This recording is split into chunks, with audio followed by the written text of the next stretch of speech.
हमारे चैप्टर का टाइटल है केमिकल सब्सटेंसेस एंड प्रोसेसेस। आज हम इस चैप्टर में केमिकल्स और उनके बीच होने वाले चेंजेस के बारे में पढ़ेंगे। सबसे पहले हम मैटर को समझते हैं।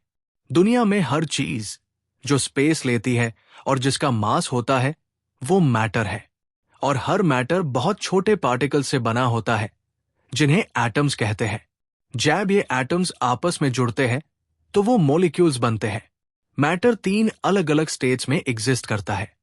सॉलिड जैसे पठार, लिक्विड जैसे पानी, और गैस जैसे हवा।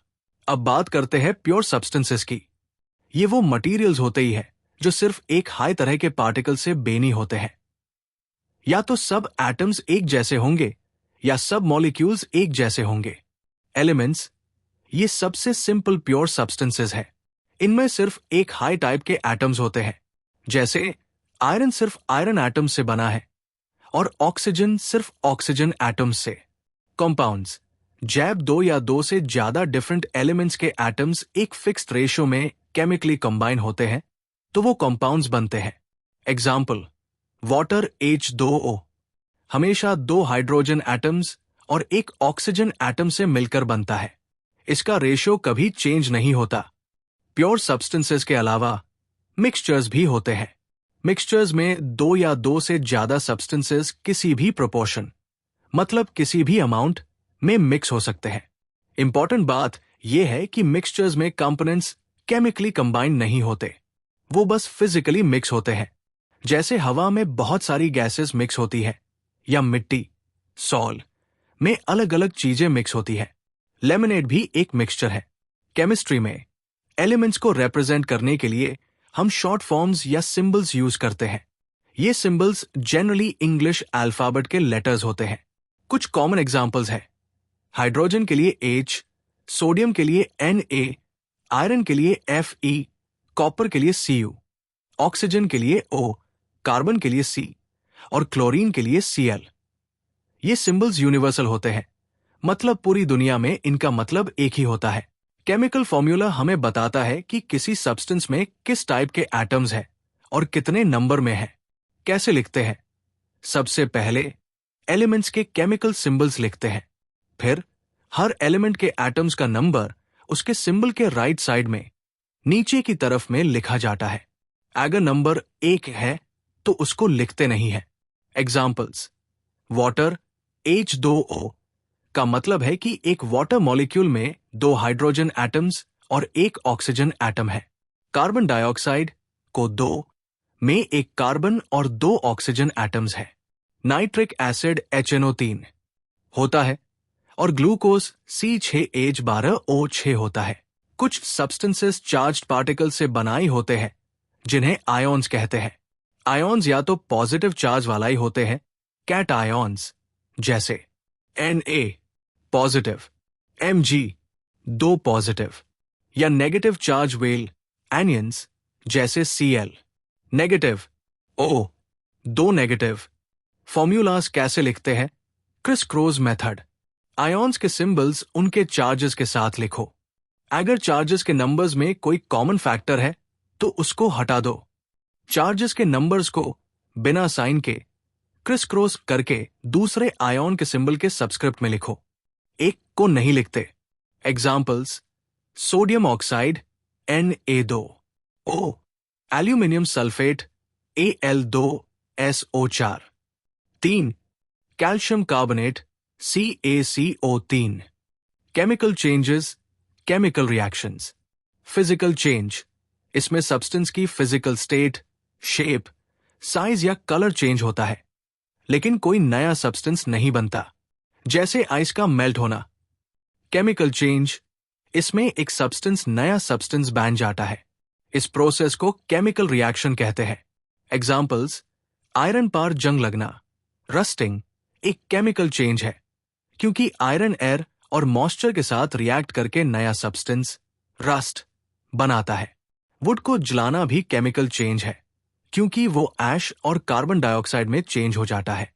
केमिकल रिएक्शंस को शॉर्ट और सिंबॉलिक वे में रिप्रेजेंट करने के लिए हम केमिकल इक्वेशंस यूज करते हैं। Format of chemical reaction. Reactants reaction करके प्रोडक्ट्स बनाते हैं।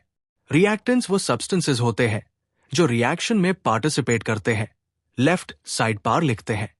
प्रोडक्ट्स वो नए सब्सटेंसेस होते हैं जो रिएक्शन के बाद बनते हैं, राइट साइड पार लिखते हैं।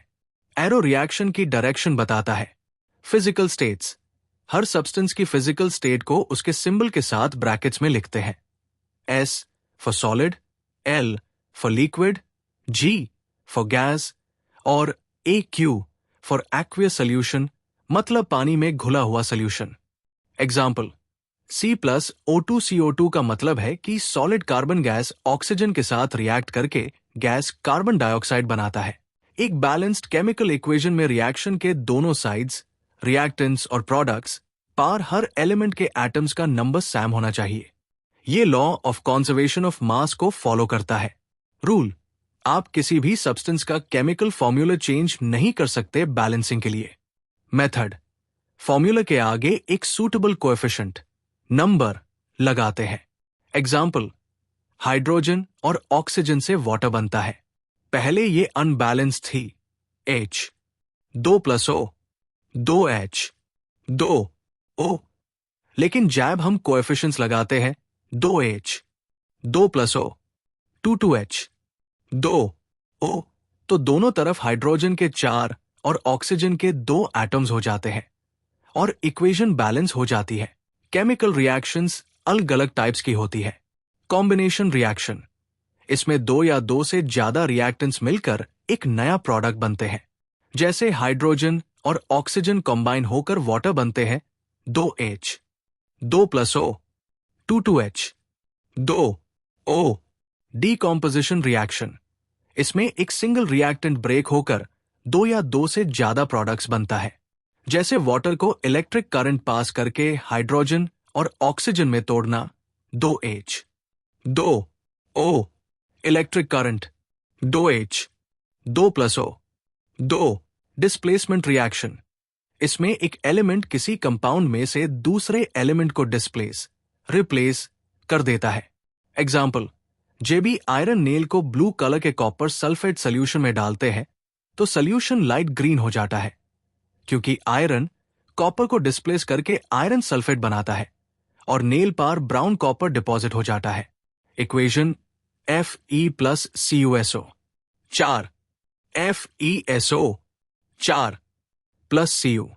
न्यूट्रलाइजेशन रिएक्शन, ये एक एसिड और एक बेस के बीच की रिएक्शन होती है। इसमें हमेशा सॉल्ट और वाटर बनते हैं। General formula, acid + base salt + water. Example, hydrochloric acid और सोडियम हाइड्रोक्साइड रिएक्ट करके सोडियम क्लोराइड और वाटर बनते हैं HCl + NaOHNSCl + H2O। उम्मीद है आपको ये सब अच्छे से समझ आया होगा। इसके साथ साथ आप नोटबुक एक्सरसाइज जरूर अटेम्प्ट करें। Thank you.